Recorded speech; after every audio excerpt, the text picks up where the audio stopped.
So, a couple days ago, Xavi announced he was stepping down from Barcelona's manager position. The news was surprising for a lot of people, not only because he just got hired a couple of years ago, but also because he's actually been relatively successful as Barca's coach. Of course, this season there's been struggles, countless injuries, the defensive sturdiness of wet toilet paper, a nursing home escapee at striker, more injuries on top of that, but like double the injuries and double the missed big chances too, just because. Despite all that, they're still sitting in third and 11 points off the top. Is it the most ideal title defense? No, definitely not. But I promise we've seen worse, especially in the manager's second full season. Xavi is the latest victim in an epidemic of decreasing tolerance in the football world for both players and managers. That's not to say he doesn't share at least a portion of the blame. His substitutes have been awful sometimes, and occasionally his lineups have been questionable as well. On the other hand, you can't blame him for things like Lewandowski's stormtrooper aim and De Jong's whatever the fuck he be doing out there. Finger pointing at managers is getting more and more common. It seems like managers are getting sacked faster than ever, and statistically, that's being backed up. According to BBC, in 2012, the average tenure for a prem manager was around 4 years. By 2022, it was barely 2. Clubs are running through them quicker than they have in the past. It's all centered around patience, or a lack of it, I should say. It's an issue that's not only affecting managers. Players, especially young players, are suffering from fan and organization impatience as well. No, don't get me wrong. I'm not saying I'm some kind of saint or monk or anything when it comes to this shit. I don't got no type of patience at all. I put a hot pocket in the microwave for 2 minutes and I'm ready to take that bitch out before it even hit 45 seconds. A little hot pocket is not the same as a football club, though. A lot of fans don't exactly think things through when they're complaining about their hot pockets not being ready yet. And the more time passes, the more it's negatively affecting processes around the world. I think a lot of people underrate just how important the mental state of a player is to their success. All it takes is a loss of confidence and suddenly they're second guessing and overthinking themselves into mistakes that send them deeper into a downward spiral. Way too often, fan bases turn on players quick as hell without even giving them a proper chance to fit into a team. They look at other stars seamlessly fitting into their squads and think their players are flop just because it's taking him more time. We've seen the cycle numerous times. A club makes a big signing, grabbing a player from a smaller club. They struggle early on, and within months, sometimes even weeks, the fan base is hounding them. Confirmation bias sometimes makes them think they're proved correct, but you gotta realize that the public pressure plays a big factor into whether a player can find it in them to turn it around. The real question is, though, why is it getting worse? Football has always had extreme criticism. The sport has had the fiercest fans in the world for decades. Players have been grilled, attacked, and pressured since anyone can remember. So why is the tolerance running low now?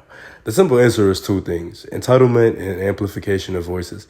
I feel like fans get used to generational players popping up back to back to back. They get entitled, and when their club goes through a rough patch, which is normal for teams, they start to hail every new signing as the next coming of an old player, trying to convince themselves that they'll be returned to their old glory. Put incredible amounts of pressure on them, and then when their unrealistic expectations aren't immediately met, they turn around and start attacking the player too soon. Look at the state of Manchester United and Chelsea. You have all these huge clubs that have been good for so long and spent years running the football world. Eventually, some of them are going to have down years. That's just how it works. The fans aren't used to these tough times, though, and the longer they spend playing below what fans view as their standards, the more the pressure increases.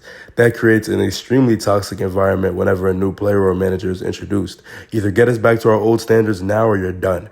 You have 2 months. Once that timer runs out, we start slandering you, calling you a waste of money, harassing you, and calling for you to be fired or benched. I myself am a culprit, I won't lie. I've done this with Havertz, but to be fair, I didn't expect him to actually be too good in the first place, and neither did a lot of Arsenal fans. Arsenal's building him back up, so there wasn't really that many expectations in the first place. He just had a stupidly high price tag, which was annoying. The entitlement side of things is the first step. Then afterwards is when the amplification of voices comes into play. It is easier than ever to directly interact with players and managers online, and that leads to an absurd amount of direct hatred and abuse towards these players that fans refuse to give a fair chance to. One of the reasons Xavi cited for stepping down from his coaching position was the fact that him and his family were being affected by the extreme criticism he got from many Barcelona fans. And if we're being honest, some of it wasn't even criticism. It was just straight up hateful shit. Mind you, this guy took over Barca when they were literally in the mud and led them to multiple trophies, including the league title in his second season. Yet he was still getting harassed to the point that it mentally drained him, and he was done just 2 years and some change after being hired. Down years and unlucky years are very normal in the existence of literally every club. especially in the transitional period. Yes, Messi is well in the rearview mirror, and you could say that they successfully moved past him to a certain extent, but he's not the only one. This was a season where your 35-year-old striker is finally showing his age. You just lost the best CDM ever and didn't properly replace him. You're being absolutely butt-fucked by injuries, and you're still swimming in a river of financial issues. Scapegoating Xavi fixes none of these issues, but it seems like fans are starting to do that more whenever they don't want to admit that their team is ridiculously flawed. The same thing is happening with us at Arsenal. Every time we have a rough patch, you have people blaming Arteta, and it's gotten ridiculous. You have guys acting like he's a failure for not winning a league title yet, as if he didn't just complete one of the most effective rebuilds ever within 3 years after taking over an absolutely pitiful squad. Patience is probably one of the most important attributes a fan can have, because when you don't have it, you start directly negatively affecting the team. Pressuring the organization into making rash decisions because you don't feel like waiting for progress is the worst thing you could possibly do as a fan. Back to the whole entitlement thing, it kind of goes hand in hand with nostalgia bias. Whenever a new signing isn't performing, they pull out their archives and say, look at what our club used to be. They're not playing up to our standard. Because they're looking at it in hindsight, though, they're ignoring everything besides the part where they score the goals and make the amazing tackles and become club legends. Nobody chooses to bring up the beginning when a lot of legendary players struggled. Gareth Bale almost got sent to Nottingham Forest after struggling in his early seasons at Tottenham. It was like, around 2 whole seasons of being ass before they moved him forward and he turned into a superstar. Bergkamp was heavily criticized when he first arrived at Arsenal because he was struggling to score, and they dropped a good amount of money on him. He was an interflop that was already being criticized and viewed as a failure. Look at how Buddy was flaming him. They did not like this dude. He managed to overcome this, but not everybody is as mentally sound, like I said before. Who knows how many incredible talents we missed out on because their confidence was shot too early and they missed their window of opportunity to evolve into an elite player.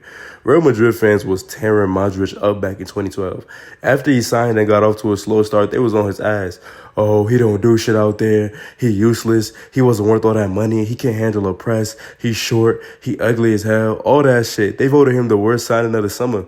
Mourinho stuck behind him, though, like a good manager does, and Modric turned it around. Went on to become one of the greatest midfielders ever.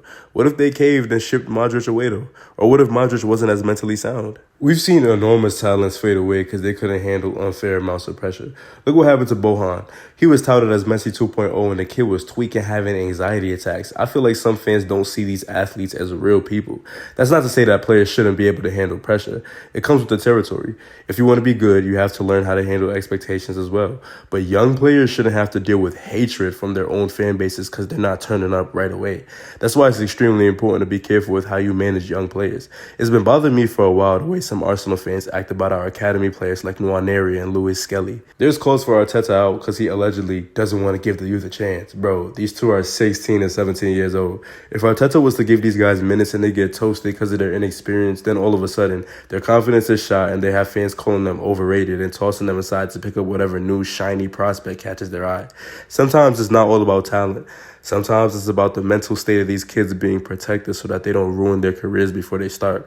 Like I said, so much revolves around patience. Sure, there's plenty of them that turned out fine. Shit, Saka was one of them. We threw his ass straight into the fire and he came out frozen. But how many didn't turn out fine? Arteta not playing a couple teenagers doesn't mean he hates the youth. Come on now, y'all. People see these huge players like Messi, Rooney, and Ronaldo shrugging off unreal pressure and becoming some of the greatest players ever, and they think it's normal. I feel like I kind of strayed away from the main point, but at the same time, I also didn't. I don't know. Anyways, let's get back on track. Basically, what I'm trying to say is chill out. There's all kinds of reasons why a player or a manager might not be performing well for a new club at first. Perez, for example, said he struggled adjusting to the Prem's physicality when he first came to Arsenal in the year 2000. Won Player of the Year the very next season. Calm down. I'm not saying this is always the case for everybody. Anthony, for example, is very clearly ass. There should be a good period before we write managers and players off, though, unless it's very clear that they're not it. Obviously, rival fans are going to violate your new signings if they're starting slow, but you shouldn't be part of the hate wave. I clown Caicedo all the time, but I'm never going to act like Chelsea fans are wrong for defending him. That's their player. They should be supporting him. Lewandowski is Mr. Goals, Mr. Bundesliga, Mr. Shoulda Had a Ballon d'Or. Dortmund fans was toasting his ass early on when he missed a bunch of chances, though. Some of y'all gotta relax. This video doesn't apply to Ten Hag, by the way. You suck. See y'all next time.